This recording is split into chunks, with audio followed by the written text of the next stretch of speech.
Hello, everyone. It is Thursday, the 28th of September, 2023, and more controversial stuff to go through. And I want to start with maybe I'll just say what I'm going to cover today, and maybe even not in this order, but I'm going to be showing the Finland, like their air force, but their military flag from the from recent past. And I've shared this before, like even years ago on my social media. But if you're new here, welcome. Please like and subscribe and share. And then also take a look at my previous videos. But I'm going to share that. I'm going to share like a video from Redacted just regarding Justin Trudeau and like these allegations about cocaine being on his plane, and like the fact that he should resign. And then we get into the whole like Nazi situation and how the majority of cabinet is ignorant of their history. And I've emailed them personally, and I could share that as well, and given them a lot of data to look through, and nothing back yet. So I've shared this where I've gotten the read receipt like acknowledgements, or like the fact that it was submitted and never anything back. And so when I would call to follow up, again, people be peaceful with this stuff and know what you're talking about. Like, so refresh yourself. If it's been a few months since you've looked at studies and data, make sure you're current, and then explain things, and then refer to emails. And so, for example, I've done that. And even with Jim Watson at like his office, because he's the mayor of Ottawa when he was in, and I can't believe this guy's still not being investigated, and and nothing back. But I was sharing the original trials, like even in November, in earlier than that of 2021, even to Marco Menincino, who was the public safety officer who just got to resign again. Like, he needs to be investigated, just like this Nazi, like war criminal. He's going to be going back to Poland likely, and so because of crimes that he committed against humans, against people from Poland specifically as well, like a family, his involvement in that, and so he might be extradited, or whatever you want to call it, to Poland to stand trial. And I do think that it's something that is necessary. It can help ease the tensions that we've created. And Justin Trudeau, of course, they're going to get into this, but he completely, like a little weasel. Like, no offense, I feel so bad for like I have slammed this man for so many years, and it's because he's destroying the country that I have like bled for, and fought for, and lost people, to serve and protect and defend, and like at home and abroad and stuff like that. And what has been done in the last 8 years, 7 years is just atrocious, but especially in the last 2, 3 years. And it's just when you know better and you're sharing facts about like what can like actually mitigate like the damage that these people are creating, and you're able to decipher like the future ramifications, because it's been done before. Like even Dr. Jordan Peterson has talked about, and even Pierre Poilievre with what he's forecasted, and even Harper, and I would try to give some like liberal examples, but I can't even think of any right now, for the ones that are speaking out on anything. They're not. And I'm also going to talk about Blair White, who is a trans woman, biological male, and he, sorry, she, very beautiful, by the way. But she discusses Jazz Jennings, and just like Blair's take on that whole situation. And I'm going to warn people in advance. That's probably why I should start with these things, because it's very graphic. You're not seeing any procedures being done specifically, but things are censored out, and then doctors are having conversations about like cutting too much or too little, and it just like, so all that stuff is very traumatizing. And so I encourage people to stop watching at that point. And I always make my videos 18 and over. And so hopefully there are no kids watching any of my videos, because again, it's not that it's all like graphic or controversial or anything like that. It's just that these like, I'm saying a lot of things that are facts, and or that I have a lot of evidence for, that I also reference and cite and share. But it goes against what the mainstream media and what like a lot of the education systems are teaching now, especially in Ottawa, Ontario. And so like if kids were to fall upon my page, like I'm likely teaching things that are drastically different than what their parents are teaching, or their teachers, for example. And when there's things that are unfamiliar to people, or like not known or whatever, then people see that for some reason as a threat. It's not. Like when I talk about, like even flat earth stuff, for example, flat simulation earth, that's also something that's controversial. Like, it's not being taught. It should be. That's a lie. It is being taught to certain groups, the upper class, the multimillionaires and billionaires, like they all know this stuff, right? So like even when you look at people that are heads of organizations when they're speaking. Like I've shared even to where they allude to and hint to the fact that that is in fact such a case. Anyway, I'm going to just show you some flags. And so they just recently changed. So this was the Finland Air Force, and again, even with this logo, that in a lot of countries has to do with love and strength and unity and stuff like that. And it also is like when you look at the Sirius star and its travel in the sky with the Big Dipper, I believe, unless it's yeah, when they like depending on where it lands during the like the different equinoxes and the solstices, it does this pattern with the Big Dipper and Sirius star being at the edge, and so like that's also a representation of that. And then you could see like you got the number 7 in here as well, which is a sacred number, like 7 original planets, 7 days of the week, 7 colors, 7 like major like notes in music, and look, there's so much to the number 7 as well, and then you have like the 7 like north, south, east, west type thing too, which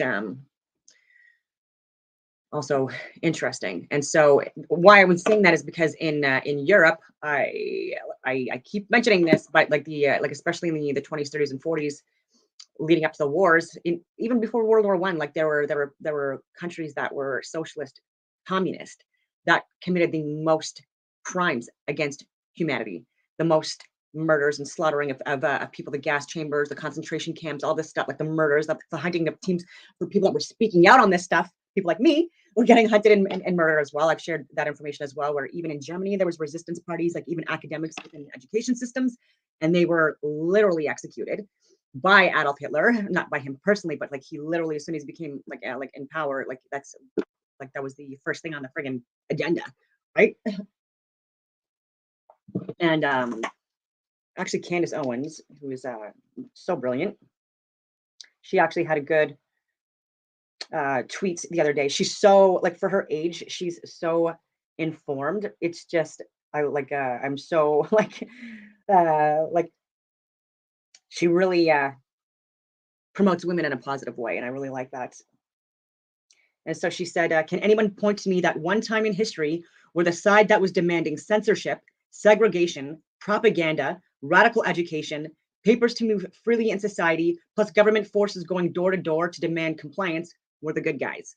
And so she's saying that, and we're actually seeing these measures in Canada, and people on the outside see it for what it is, but unfortunately, because we're all very censored in Canada, and people are just looking at like the same mainstream media sound bites or whatever you want to call it, like clips, and they're not looking at literally anything else. And mainstream media, ladies and gentlemen, propaganda, paid advertisements, and things like that, in order to make us like live in fear, so that we're easier to control and we consume more because we're more in fight or flight and things like that, and we're not able to like rationally think through things as well. And there's so much to it, and that is not a conspiracy theory. It's not a conspiracy theory. It's actually a fact. So I'll start with the redacted. It will help if I shared it. I'm sure everyone's familiar with redacted.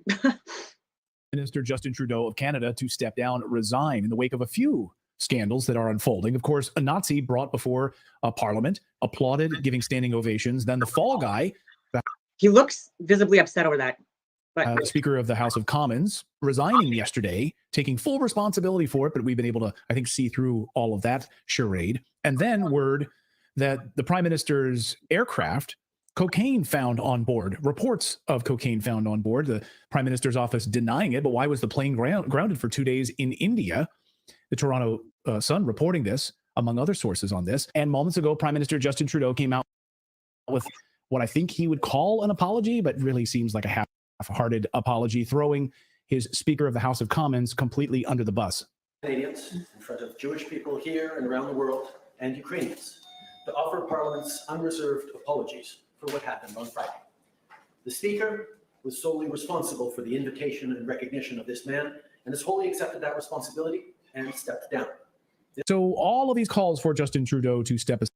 So it actually reminds me of all the time. Like even in the military, as a leader, you are supposed to take responsibility for the actions of your subordinates. You know, like especially like in public, right? You're supposed to look like a unified, you know, like properly running, like well-oiled machine. You know what I mean? And it doesn't look like that at all. For him to just like throw someone under the bus like that. Oh my goodness. And even though it's Rhoda, so it's like whatever, he's like a lying weasel and who's like so ignorant on like like on history in general, like international history. And anyway, where was I going with this stuff? Oh yeah, and so like radio watch. So like there was a time where like I spent a lot of time because like I spent like all of Afghanistan war I served, and then even a few years after it was over, and um and then but anyway, it is what it is. So there's been like a lot of times where I had to take responsibility for like fuck ups of people that were working under me, and it's fine, right? Like even with radio watch, like there's like been times where like you're up for so many friggin' hours because even as an officer, like you're doing command post shifts, but then you're also doing administration and you're like writing up orders and like doing recce's and operational like strategic stuff. Like there's just like a lot like on the go and like the management of people even at the individual level. And so, anyways, I was in the back of a light armored vehicle and like we had been out in the field doing training for Afghanistan pre-deployment stuff and like for a while and you get run down and stuff like that. And like one of the people that was in my light armored vehicle crew, he was supposed to be manning the radio because I was literally in the back, like writing orders and like doing like all of this stuff. And like people came through to contact, and he didn't do a radio check. And so like my officer, like my commanding, not my commanding officer, my major, like the company commander came over and like screaming and yelling, and I took it. I'm like, it's my fault, and like I didn't like blame him or anything, but it's just like. Yeah, but you're supposed to take it for the fucking team. And I'm so annoyed with that. Oh, like even with like even like feeding like the men first, right? Like yeah, as officers and senior NCOs as well. Like we always like eat last and always serve the men, right? Because it's mission man self. Man is before you, and they're the ones that are going out and doing more of like the hard work oftentimes while you're like doing a lot of like the necessary orders piece and like the strategy and the operations and the meetings and the O groups and the coordination with other elements and all that other stuff. Like these people are doing hard freaking grounding work and stuff like that. And it's what it is. And so yeah, so what's going on in Europe? Like I should continue this video because they do explain it a little bit. But there are a lot more people that are still proud Nazis or Nazi supporters like throughout Europe, and you would be surprised to know that I've been saying this since the friggin' start of the war, but especially in Ukraine, right? There was a lot of crimes against humanity committed against a lot of different groups, but especially certain, the groups. I don't want to get this flagged, the video flagged, and yeah, so we really need to like friggin' like learn history, right? So that they're people, and this is like politically ideologically motivated, and it's people that are more like right leaning that are more of the conservative traditional like types of people, and then you have not that. And so like even within Ukraine, like even within the Azov battalion, I've showed that they like a lot of the soldiers have like the swastikas, and so many other paraphernalia, and they embrace it, and they do like that, like the salute and stuff like that, and so people need to be more aware of this stuff, right? So like the fact that we're giving money to like an actual corrupt country as well, right? Like a staged coup that involved even CIA. I know how that friggin' sounds, but it's actually open source, actually out there. It's true. And money laundering and so many people getting fired and so many lies, right? And then the point again, it was that Russia was saying, and so many people were saying for years that like they were only asking that like that NATO not like reinforce assets and keep on building in and around Russia into especially in like the non-NATO European countries. And because that looks like an escalation of force, right? Like you're staging for some kind of a possible operation. And then people didn't take that seriously. And what did NATO do? Get more people involved, even Canadians that I know personally, like living in areas. And again, these are good service, hardworking men, but they're not seeing the bigger picture and what they're involving themselves in and what they did involve themselves in, unfortunately. And I try to have these conversations with them like even one-on-one, even driving an hour and a half away in order to have these conversations. And unfortunately, they went nowhere. And these people, again, are getting hired on these contracts, and it's great. But it would be nice if they actually knew like the reality of the current events and how we don't want history to repeat itself. I'm going on all these tangents already. I'm sorry, everyone. Side in the wake of these most recent scandals. Will that happen? Let's ask David Creighton from Creighton's Right and a writer at the Post Millennial. Joins us from Canada, from Ottawa. David, good to see you. Always good to be back, Clayton. Thank you. So last night, also, we should mention there was an emergency cabinet meeting, I guess maybe around midnight last night. We don't know the full details of this. I know you're just getting word on this.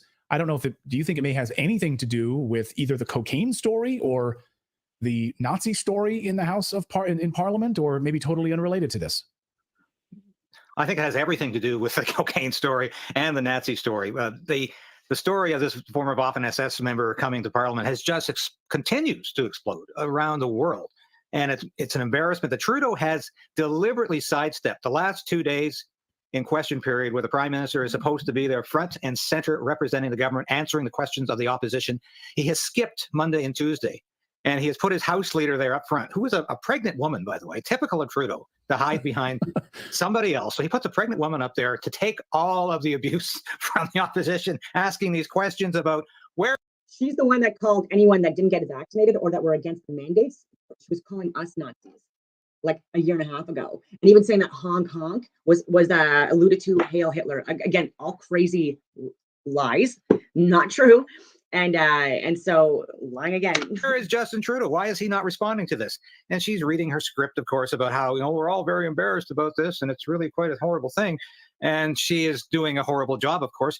But Justin Trudeau is finding any excuse not to come to the House of Commons. And yesterday, Conservative leader Pierre Poilievre said, well, at least I show up for work. You can call me irresponsible if you want for bringing up these issues about how the Prime Minister obviously knew about this former Nazi coming to the House of Commons, coming to Parliament.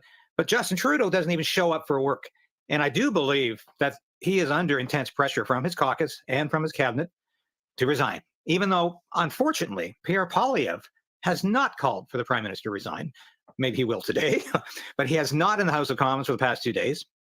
He has simply said the Prime Minister needs to apologize. And unfortunately, Poilievre has emphasized that apology far too much to Zelensky and Ukraine than he has to Canadians and Canadian vets. I've been very, very disappointed in how he has pushed this message, and I think entirely the wrong way. But yes, Justin Trudeau does need to apologize. He does need to come clean on this. And well, I've been saying he should resign for a long time, not just for these issues, but because the country is in tatters. Well, he did come out in front of the camera, even though he didn't show up on the floor of Parliament. He did release a video where he blamed what happened in Parliament by bringing a Nazi out there and getting a standing ovation. He blamed that on Russian propaganda. Let's play this soundbite and get you to respond. Obviously, it's extremely upsetting that this happened. The speaker has acknowledged his mistake and has apologized. But this is something that is deeply embarrassing to the Parliament of Canada and, by extension, to all Canadians. I think particularly of Jewish MPs and all members of the Jewish community across the country who are celebrating.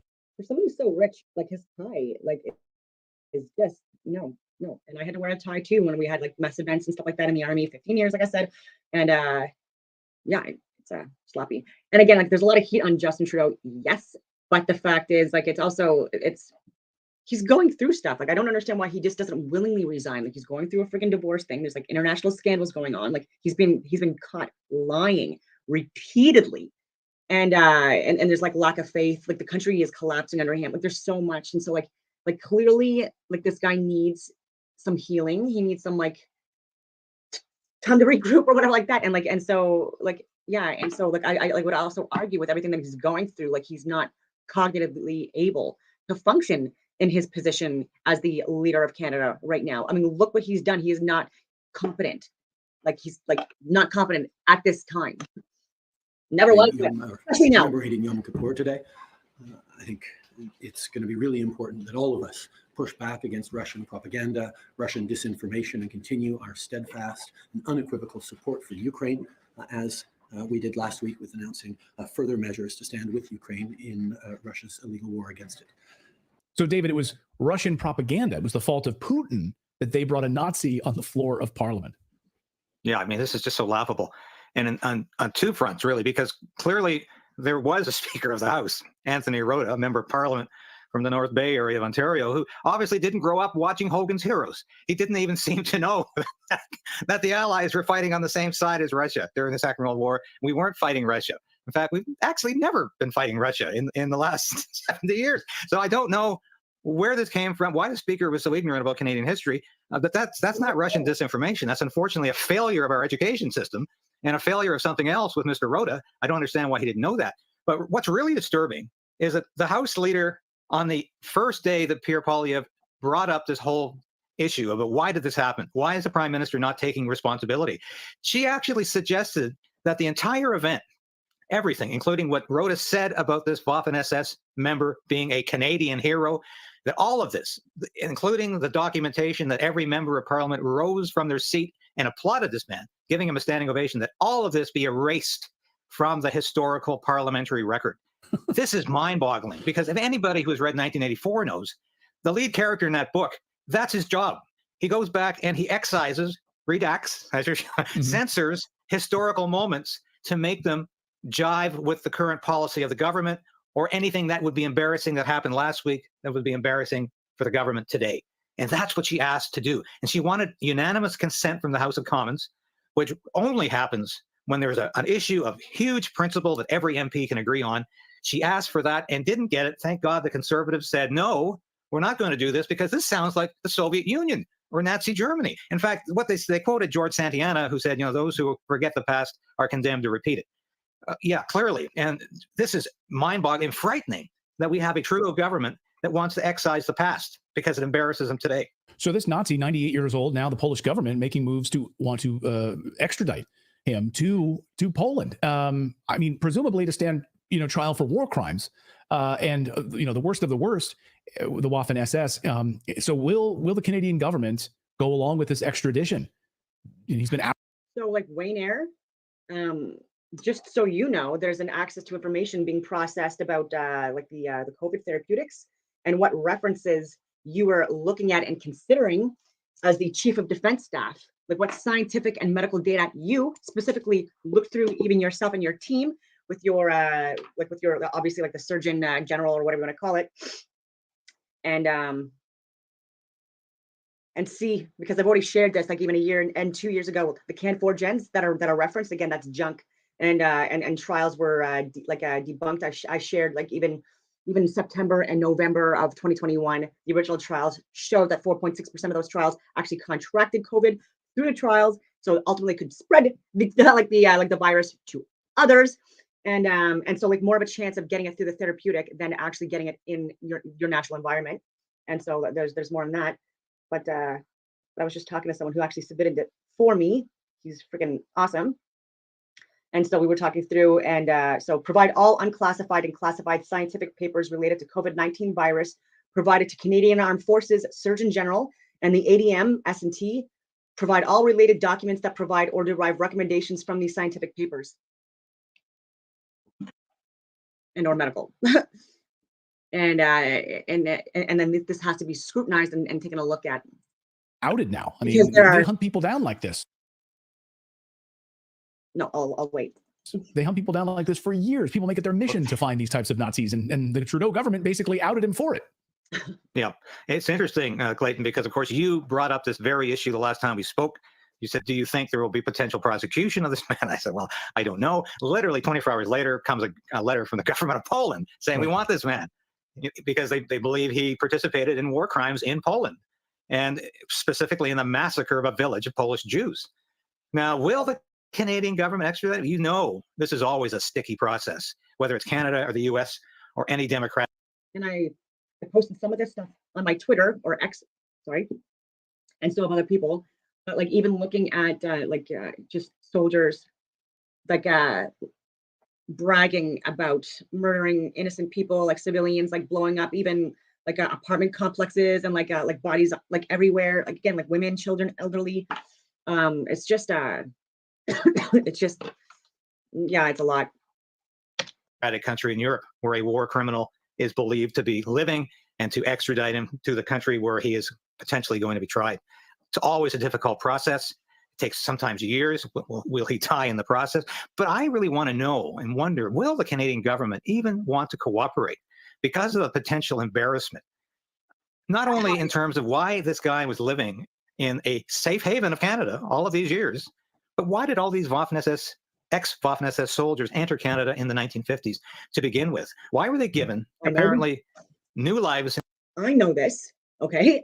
Does anyone in the cabinet know that there were even people within the military, even in the Air Force specifically, and a pilot that actually brought people from like actual Nazi officers, all of these people in, and like wiped away their friggin' identities and stuff like that, like even like throwing away like again like their passports or whatever you want to call it, like their proof of citizenship or whatever, and then taking military aircraft to bring them here and cover it all up. In Canada, allowed to live unmolested by the law. Nobody asked any serious questions. And can you tell me why Anthony Rota, the former speaker, obviously knew this man for years? He didn't just meet him last week. He must have known him for years. And there must be others in that community who are perhaps involved and were involved in the same unit during the war, or others like it. Is this going to be an explosive story? I think there's a back channel story here that hasn't even been examined. So actually, even with this guy specifically, like I've looked at archived blogs that he's where he's sent in information about his unit, where they were stationed and things like that, and like small posts with other people. And so yeah, it's like that's legit. I'd like to do it myself, actually, but I am curious how willing the Canadian government is going to be to actually extradite this man. I would say, like you, that yes, he should be. He should be, yeah.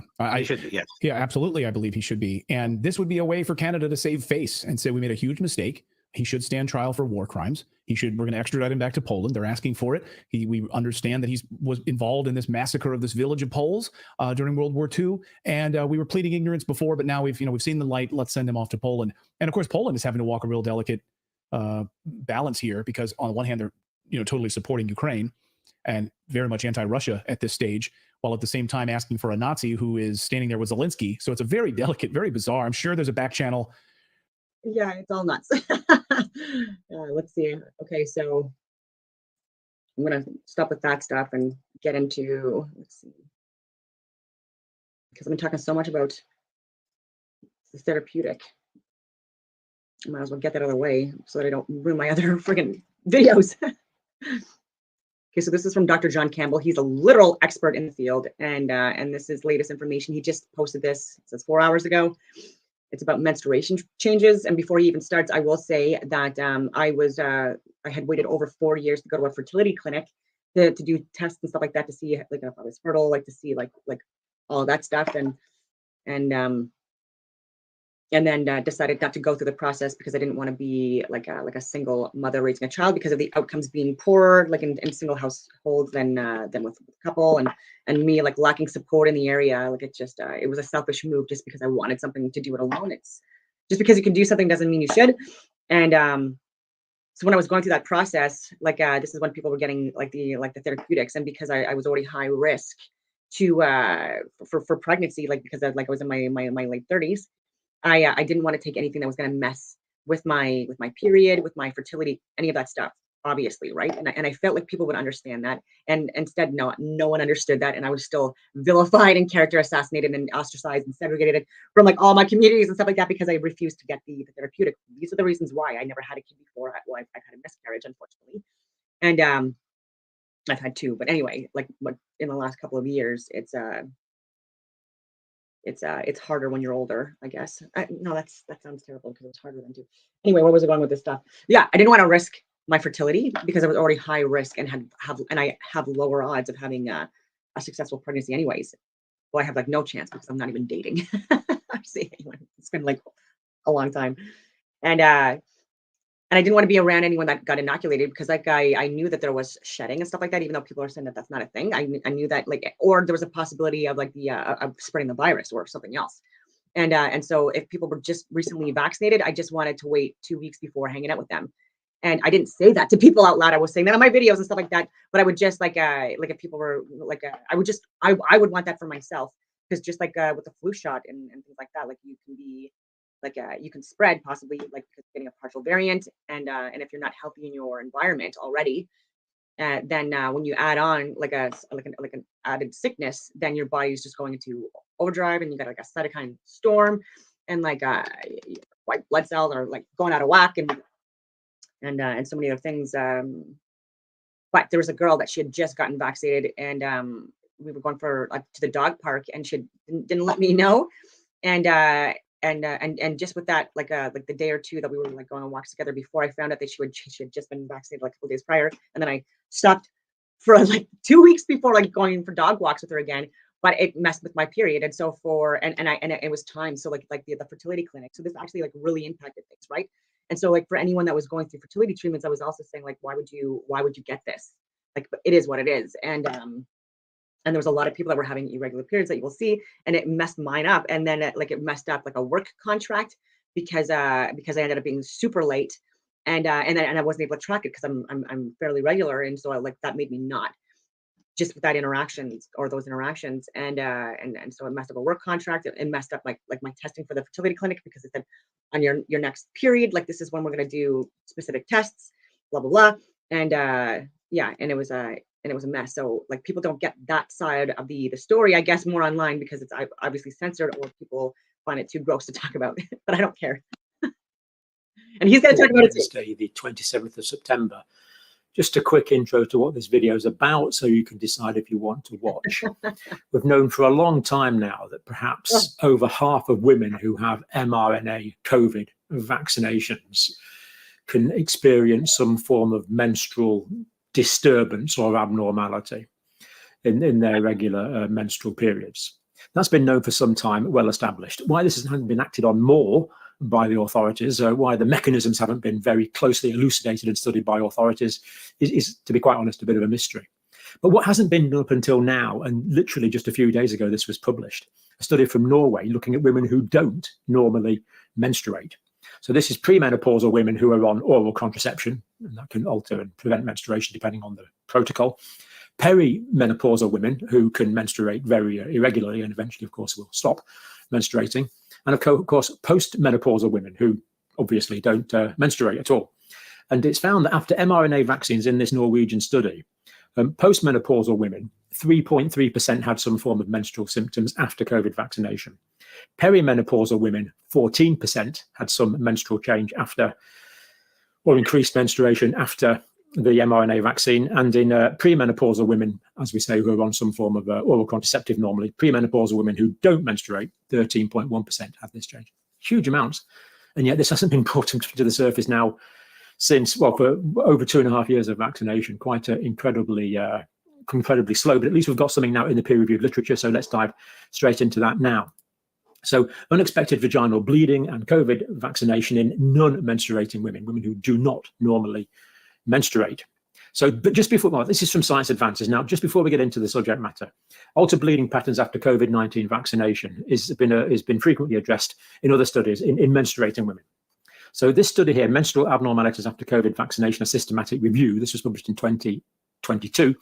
A total of 78,138 vaccinated women were looked at, and 14 studies altogether, and 39,759, that's 52%, had some form of menstrual problem after vaccination.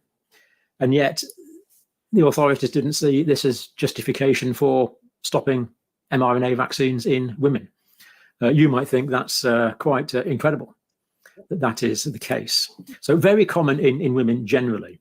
As we say, this is looking at non-menstruating women. So Norwegian Institute of Public Health, association between COVID-19 vaccine and vaginal bleeding, which we believe, we're not actually told, but we do believe this is endometrial type of bleeding from the uterus, as you would normally get in a menstrual period, of course.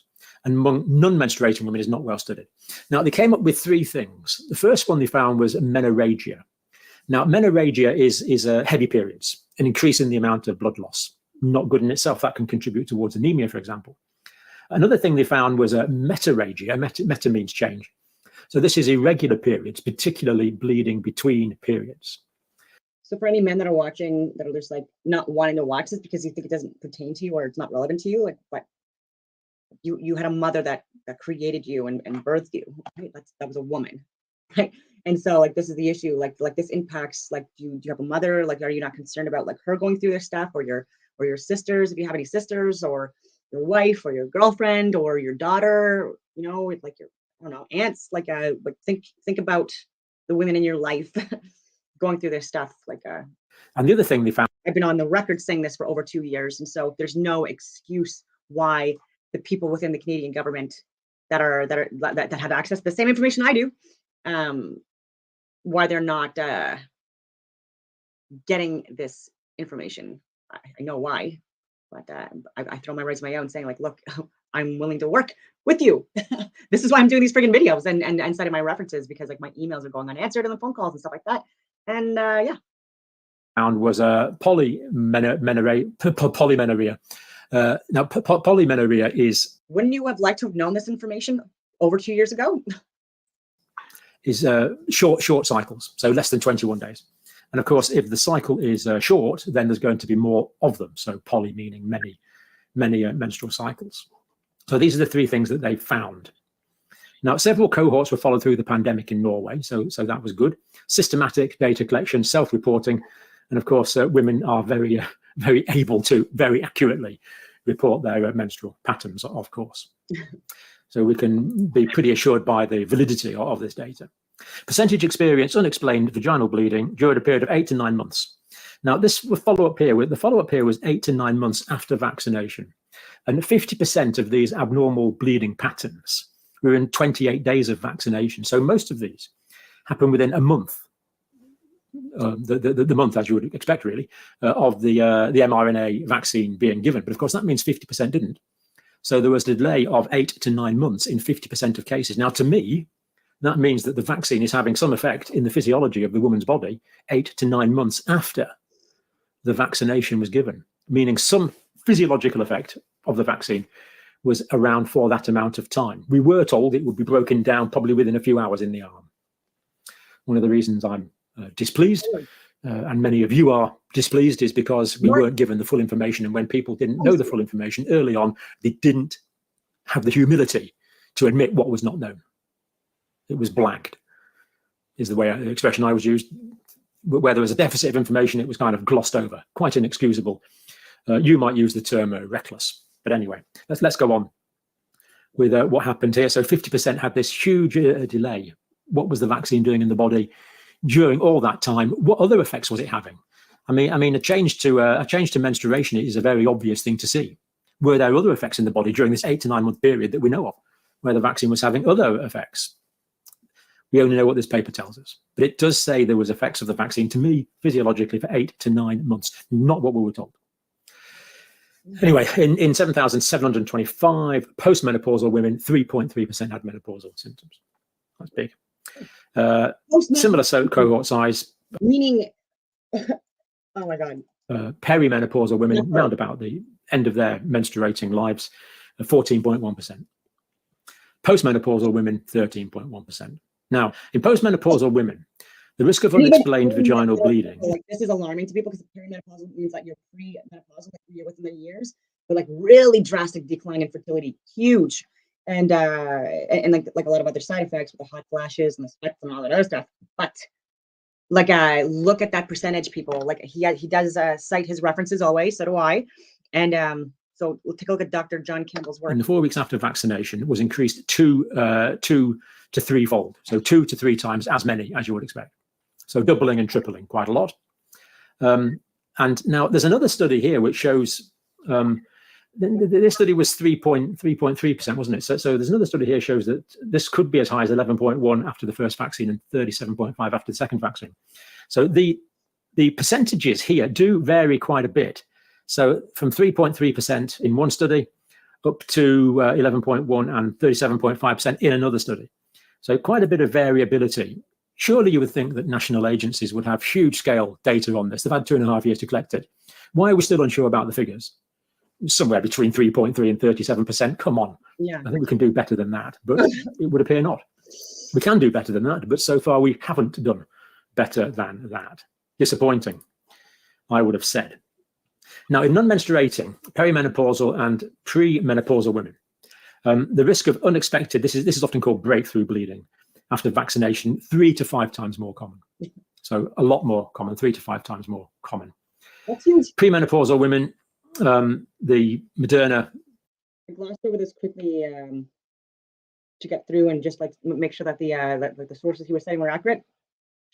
But so the alarming thing with that too, like that comes out of my head, is the fact that people that were not regular bleeders started bleeding, right? So this is a blood issue. So this is again something that should be concerning people.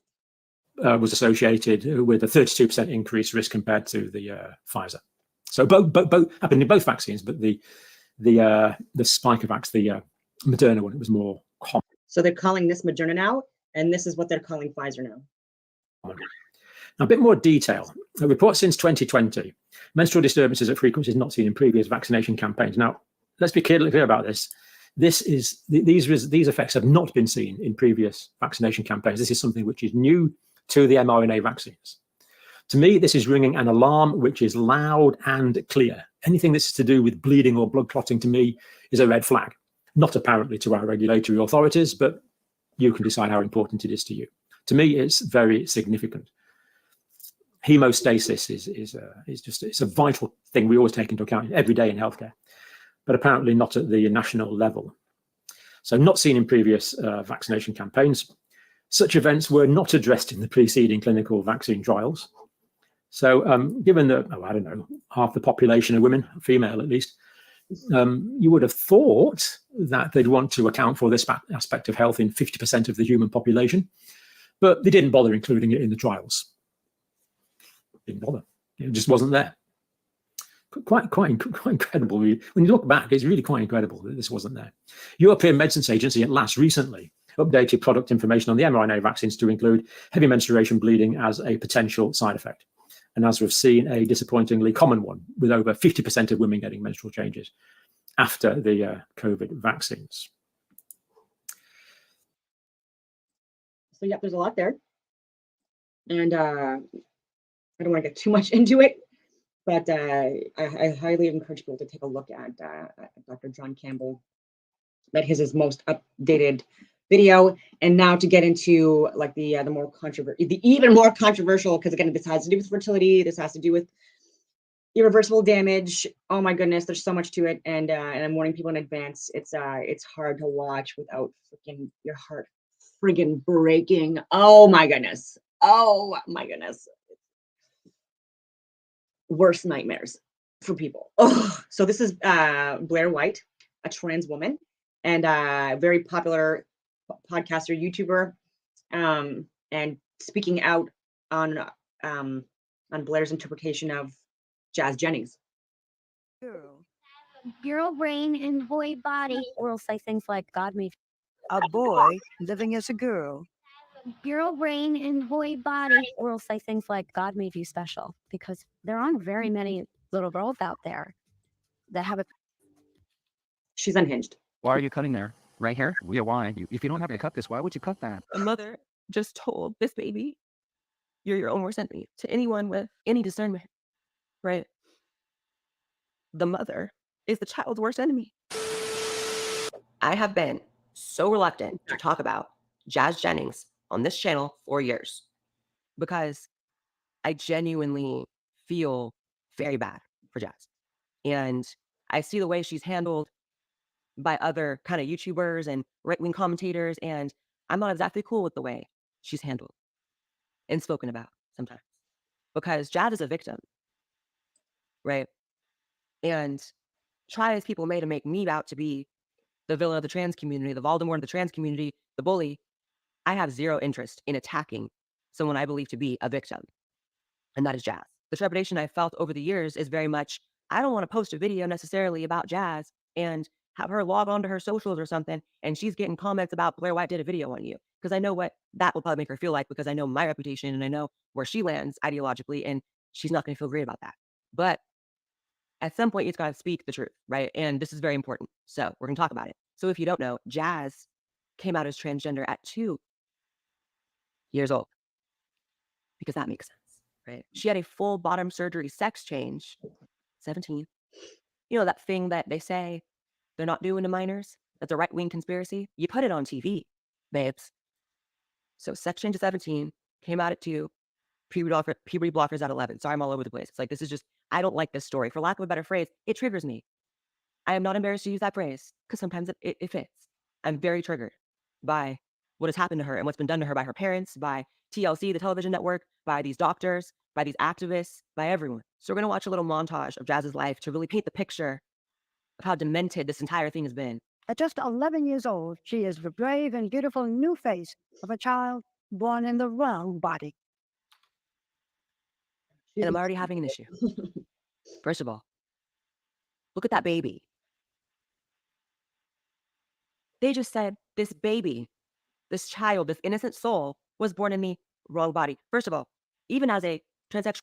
Oh, is that Barbara Walters? I always forget the names of these crazy people, but she's also the one that's literally on the record saying to Corey Feldman that that he's running a big business because he was talking about the child pornography stuff and the fact that he was a victim of it as well. So these people are literally crazy, right? And so it's rules for thee and not for me. All of this stuff, like they're doing so much stuff and supporting and enabling so much gross stuff that's coming out more and more, again, which is why there's also more censorship. But and they're pushing this stuff because it profits them. It's so gross. It's so gross. 11 years old there. Adults. I have never and would never subscribe to this stupid talking point, this stupid toxic mantra of born in the wrong body. And I understand that on the outside looking in, someone could look at me and be like, Blair, how could you feel like you weren't born in the wrong body when you changed it? You don't have to get it. I don't believe I was born in the wrong body. I believe everything I've ever done, life experiences, good things, bad things, changes that I've made have led me to here, where I'm ultimately living a great, happy life. So the idea that before Jazz was able to even experience life, she was 2 when she came out, she was being told things like, you're in the wrong body. That's abuse. A boy living as a girl. A girl brain and boy body. All right, when we first met. How old was Jazz there? Oh, 3, predator. 4? Even in preschool? Yeah, because that was young. And to already have a camera in her face. Tell the camera you're a boy with a girl brain.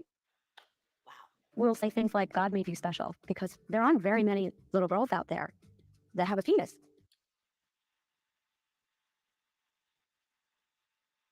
Okay. So we are a minute in. I have already heard her mother, her toxic mother, talk about her channel. Why, Miss Mother, are you talking about your child's genitals on television at all? Right, I don't, yeah. I don't understand, but I could imagine the amount of layers that it would take for someone like Jazz to have to go through over probably the course of decades, really to unpack and really get to that final destination of understanding that this is a very abusive situation. Because when this is what it is at 2, most people don't even have memories of that age, right? Like that's, if it's not on camera, would she even remember her mother talking about her special penis? It's demented. They allowed Jazz to openly identify in the opposite gender because they and their doctor were. Look how young. And clearly just had a camera up in her face from the start.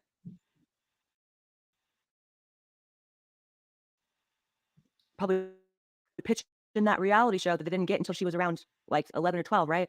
Probably already pitching it. Get Barbara Walters on deck, get that money rolling in, right? We got to monetize this child abuse. That's what they're doing. That's what they're doing. I don't care.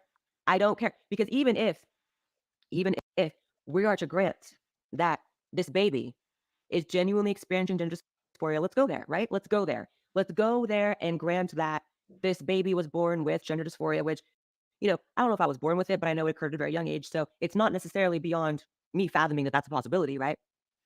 Even if you believe that Jazz is a genuine example of a genuine trans person who would have genuinely ended up that way as an adult on her own volition, you definitely can't say with a straight face, look at me in my eyes, that she consented to all of this on camera, right? Because even if she's a genuine trans person and an example of someone who would have ended up genuinely being trans later in life, you definitely would agree that's probably a delicate process that deserves some privacy and respect of the individual going through it, no matter what age, right? So if this was a genuine journey, maybe don't put the camera in the kid's face, right? Maybe don't throw the kid on TV, right? Maybe don't talk about the kid's genitals on TV. And we are a minute and 30 seconds into this clip. Hi. This is very upsetting. We're convinced this was not a phase, but a condition now called gender dysphoria. A phase is called a phase because it is just that. It ends. And this is not ending. This is just getting stronger. So how could it end? You started it at 2. The child's entire identity has been constructed around this thing now, right? That's what people don't really understand, that even the social transitioning of these extremely young children is very toxic because you are constructing an identity around it at that point rather than letting that child develop an identity without a reconstruction, right? You don't have to reconstruct a child's identity. You let them grow into it.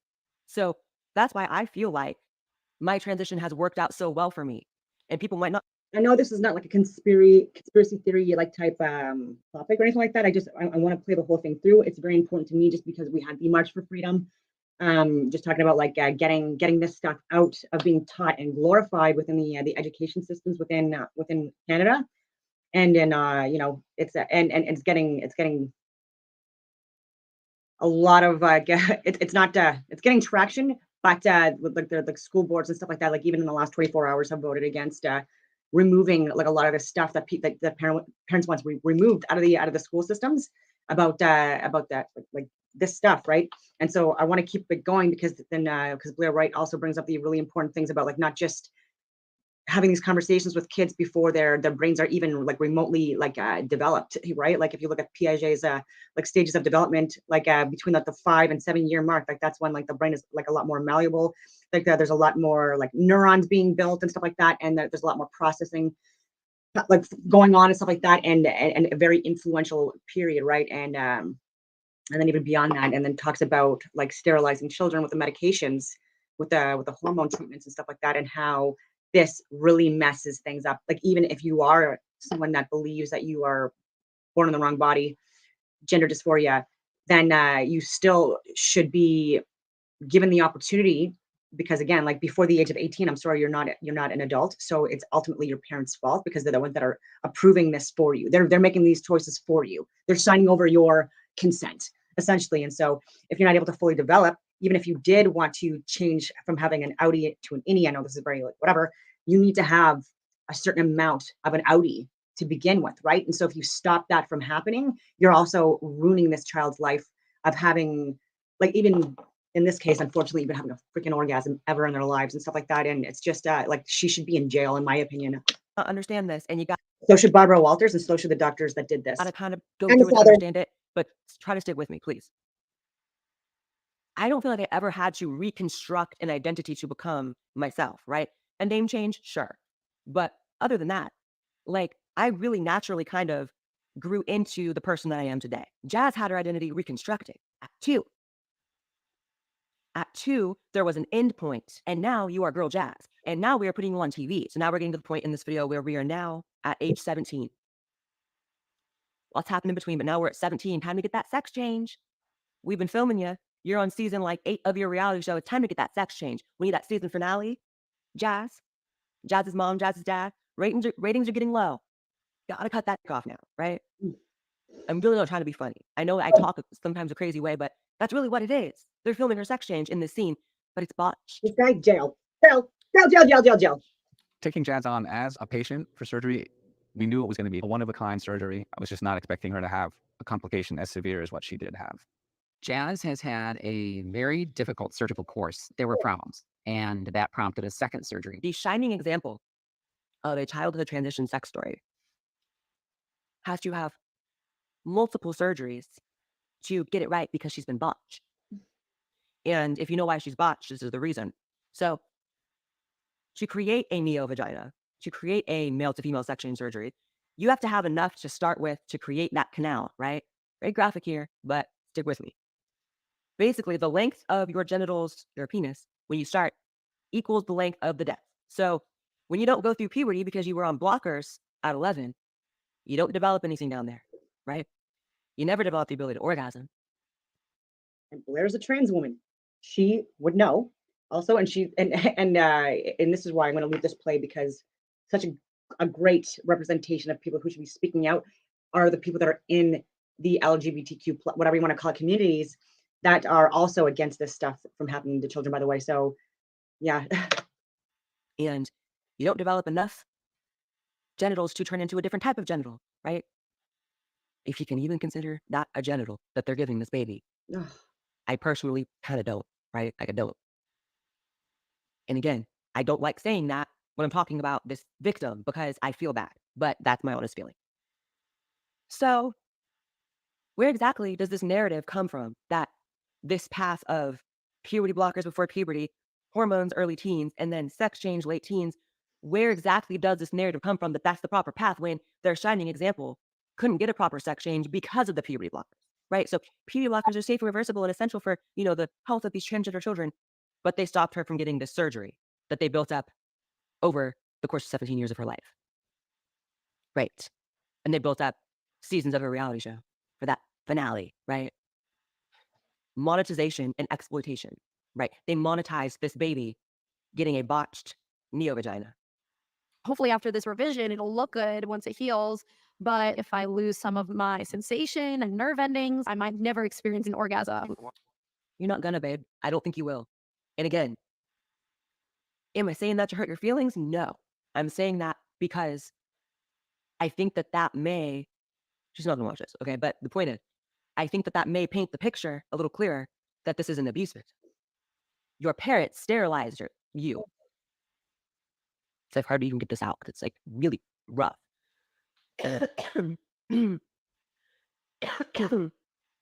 Your parents sterilized you. Your parents deleted your natural human ability to engage in sexual intercourse and experience pleasure from it. And the procreation. And they did that before they even got rid of your genitals. It's like the procreation piece, like as well for me. That just, oh my god. See, that happened before they even got rid of the genitals. You never stood a chance, and that was your parents' decision. Because cosmetic surgeries happening to children, right, when they are minors, are the parents' decision. So your parents chose that for you. You didn't choose it for you. No matter how much you've been gaslit into thinking you really made that choice at 2, you didn't, baby. You didn't. I mean, it's really fucked up. Oh, this scene is demented. This scene, they filmed the botching taking place.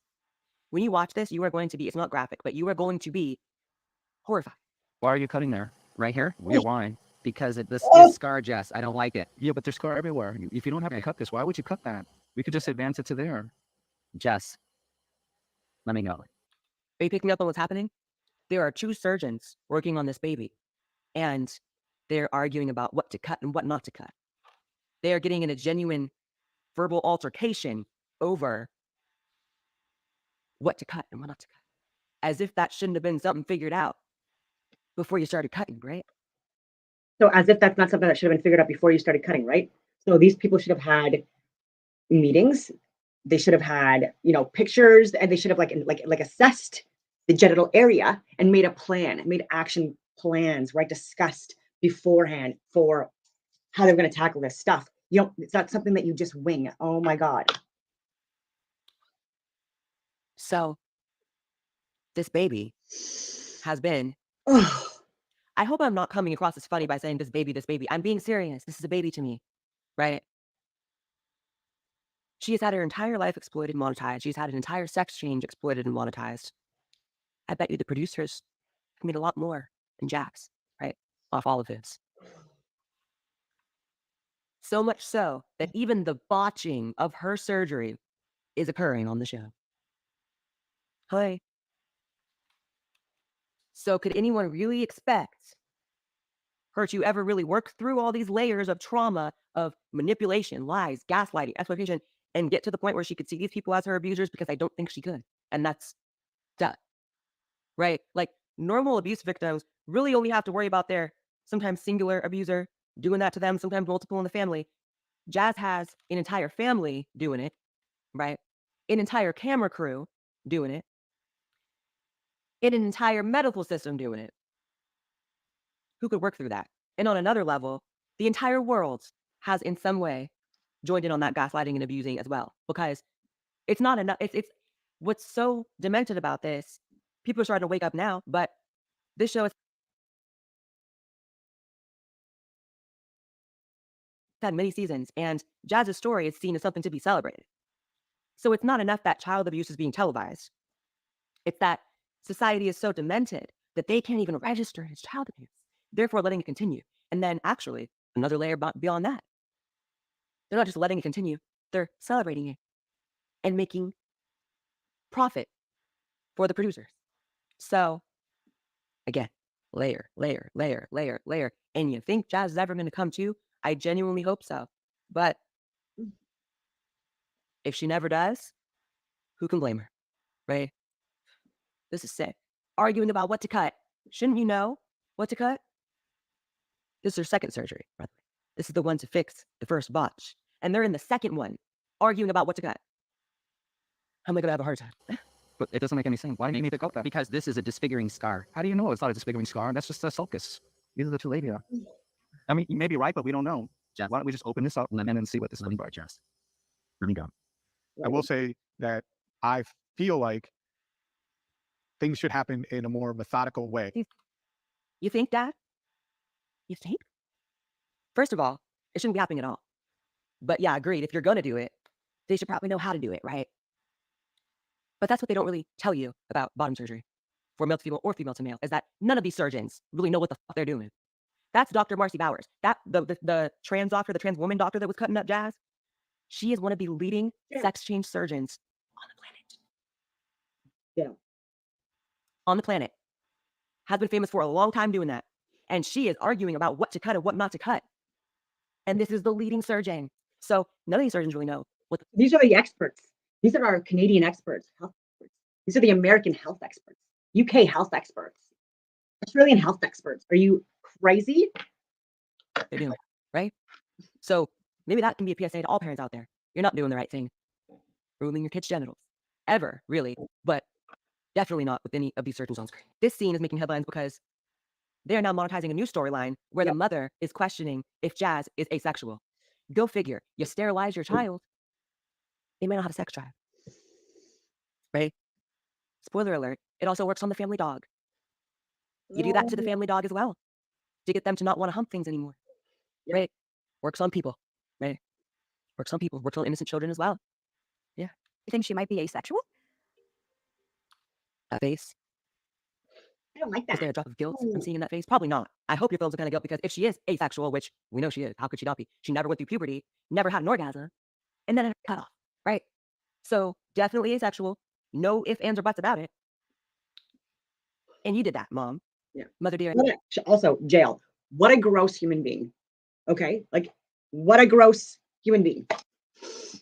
You took, my you took away your son's future as a normal, healthy, functioning adult.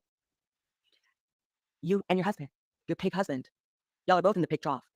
So Chris poses the question of Jazz being asexual. If anybody knows they're asexual, Jazz would know that about herself. Oh my God. Right. She's always known everything about herself, right? That self-awareness is present at 2. And she's been believed ever since 2. Yeah, we all have it all figured out. This is a sick bitch. I am not trying to be funny. I know the way I talk can sometimes seem funny. This is a sick bitch. Hello. My God. So you sterilize your child, and now you're doing a whole storyline, right, about her being asexual. So we're going to monetize now a new storyline. Ratings are getting low. New storyline, come on. About her not having a sex drive. As if everything else, including the botched surgery happening on camera, wasn't embarrassing enough for this child, this baby. Now you got to monetize her complete lack of sex drive that you caused. Wow. Pig. In a wig. You're not asexual. I'm definitely not asexual. I don't love kissing just because but that I do like to kiss when the bond is there, right? I have that emotional connection.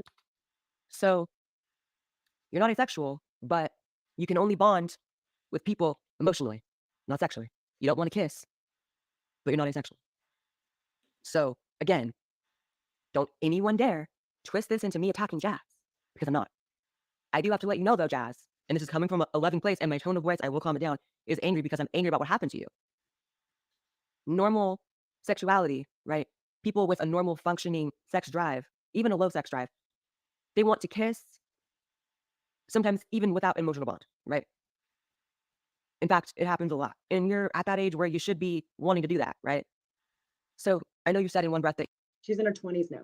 you're not asexual, but you also said in that same breath that you don't have any desire for anything physical unless there's emotional connection, which means at the very best, you have an extremely low sex drive, but in the probable reality, you have zero, right? And that's what your parents did to you, baby. They did it to you. And imagine the good that Jazz could do for the world if Jazz somehow came to from this haze, this fog created by her family, her television producers, her doctors, the media, right? The world, realized what's happened to her and became an anti-child sex change advocate. She would be the most powerful one, and she would end this shit in a week, right? She would end this shit in a week. But I'm not putting that responsibility on her. No one should ever put any responsibility on this baby, ever. Like, as far as I'm concerned, TLC, the way you've abused her, I'm going to need you to pay her rent somewhere nice for the rest of her life. Let her kick her feet up. She's done enough. She's had enough done to her. Yeah, give her a friggin' Let her island. disappear from the spotlight, Oh right? my God. You're monetizing her asexuality caused by her botched sex change. Sometimes I do think I'm demisexual, which is like, I don't know if I feel like being physical unless an emotional connection is there. I mean, baby, I am someone with a pretty low sex drive. People don't maybe know that about me, right? I don't really talk about sex very often. Not super open about that, but for the sake of this conversation, let's be real. I don't have much of a sex drive, right? I've kind of always been that way, even before transitioning, but the hormones definitely have exacerbated that.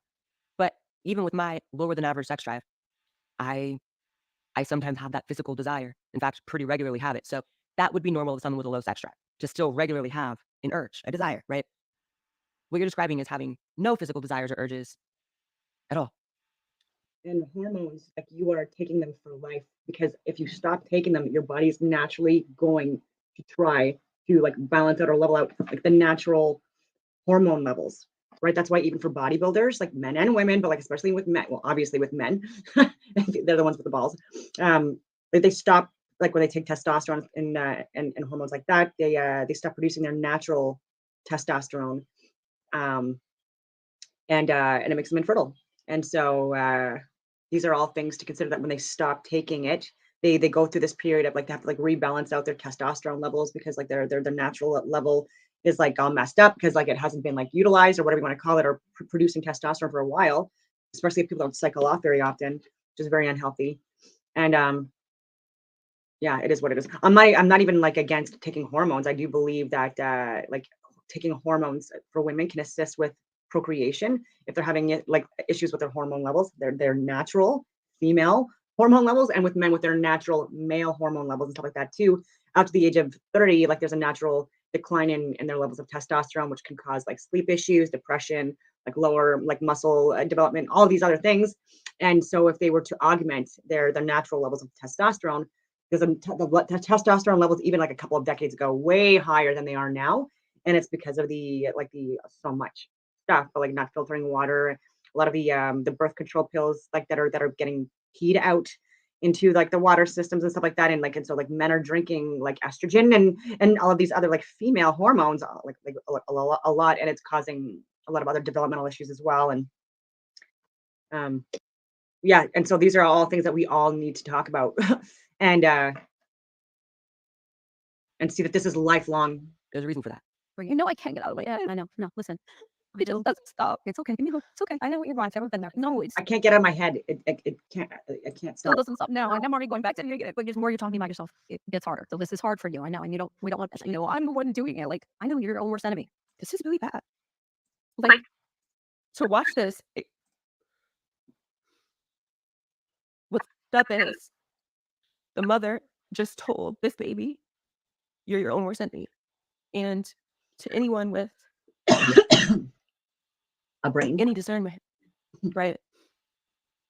The mother is the child's worst enemy.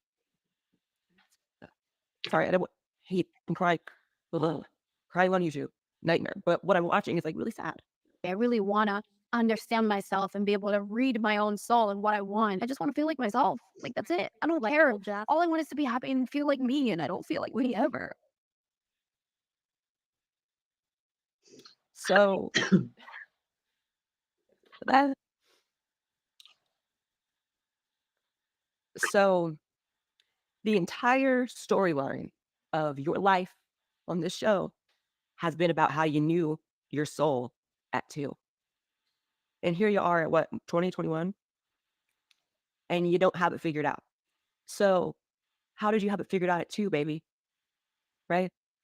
And how do you look at your parents? I can't look at your parents seriously that they took you seriously at 2, right? Because you're here as an adult not knowing where you're going and what's going on, saying I can't get out of my head, I want to feel like me and never feel like me. Wasn't the whole purpose of I Am Jazz how that's you? And the entire journey was to finally feel like you. So for you to now be saying I never feel like me, I mean, that's a fucked up sentiment to feel, because as someone who, you know, transitioned and ultimately benefited from it, right? And feels like me every day. That's supposed to be about the only reward from transitioning is to kind of feel like you. And no matter who's watching this video that doesn't get it from the outside looking in, like ultimately, whether you think it's going to work or not, that's why we do it, right? So for her to not have that result, when I know it is possible because I'm living it, that's fucked up, right? And for this to be hailed as the success story, the trans success story. So hard to watch. I'm also just going to share like because of the whole March for Freedom thing. I love Blair White's makeup. I should probably update my makeup.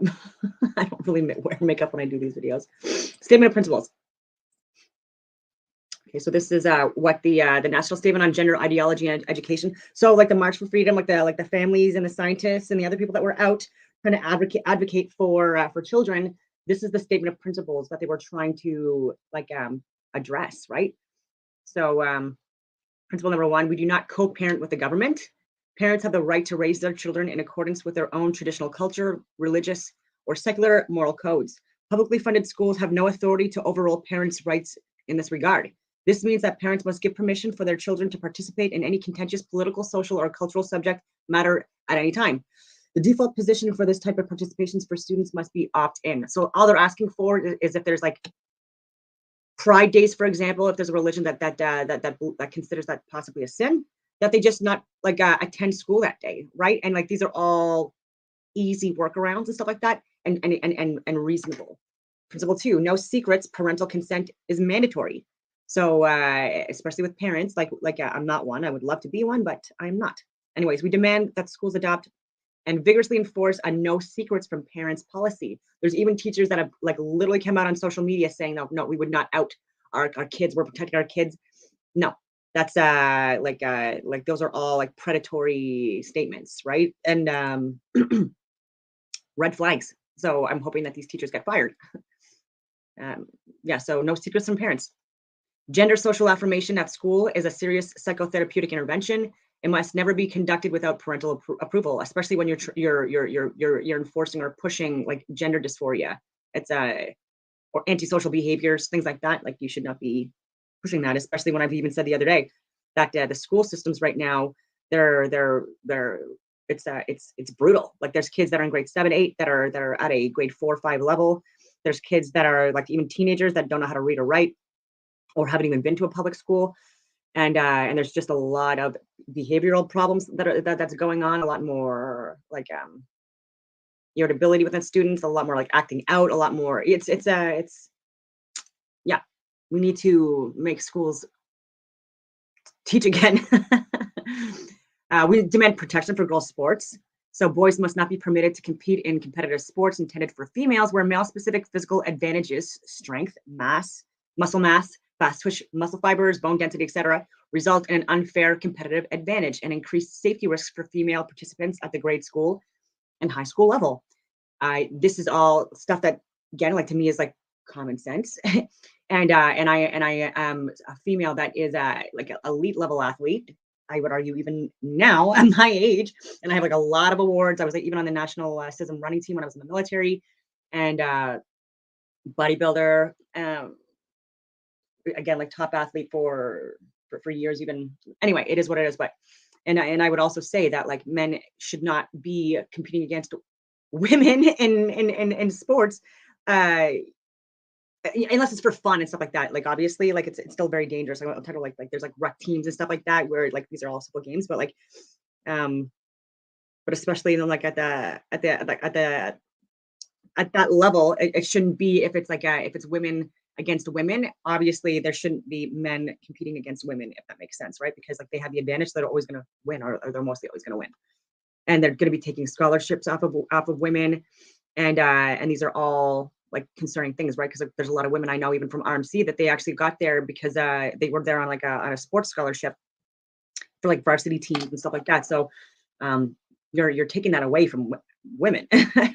And when men already have their own, right? So like it's they shouldn't have like 100%, right? Affirmation cannot be dictated under penalty of law. So we acknowledge that a small minority choose to present themselves as the opposite sex in terms of stereotypical dress and deportment. In a free country, they have the option to do so. This does not obligate the rest of society to affirm their choice. One's self-proclaimed identity is a continuous negotiation with broader society, which all Canadians must be free to accept or reject as they choose.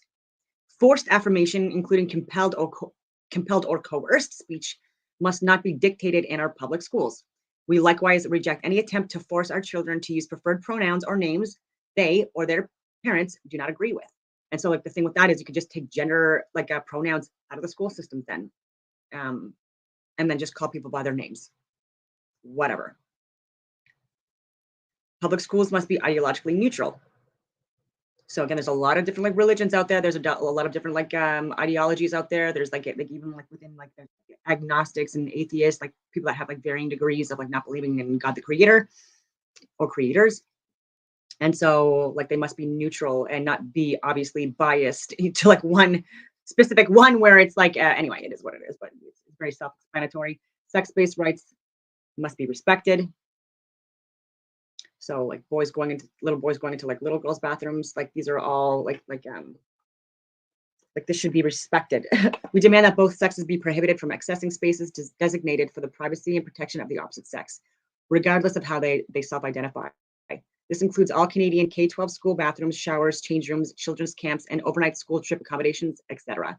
Furthermore, we demand that all public schools and other public facilities have sex-based washroom options, girls' washrooms, and separate boys' washrooms. Sex-neutral washrooms are the only option, sex-neutral washrooms as the only option are not acceptable. And it's also very hypocritical. And there's no such thing as a transgender child. Principle 7.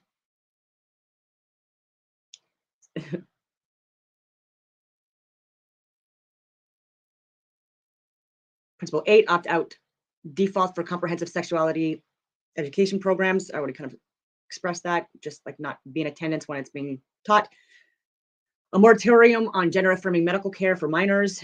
I just gave you the video of why I believe that that's very important. Like one of the bigger ones for me is that like this for me is the big one. Like it's big one. Oh, and so like these are not like these are not like anti-kids. Like this is not like these are not hateful principles at all. And this is what is being shown as in the media as being like hateful and against kids and against trans kids, which is like completely opposite of that, right? So like it's people that want to protect children, and if people do self-identify a certain way or they believe that, then at least wait until everything is developed for their own friggin' benefit, right? Before they make these life-altering changes, right? So even for me, I had a boob job.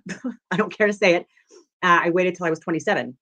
And there's reasons for me doing it as well, but it was personal reasons, and but I waited and I think I would have got them by like at 5 years old if I could have, right? Because like I was like stealing my mother's bras and I was like filling it up with like socks and like clothes from her dresser drawer, and I would walk around and like at 5 years old like wanting boobs, and my mother didn't like rush me out to get a friggin' like double D friggin' like saline friggin' like boob implants, right? Like this is all crazy stuff.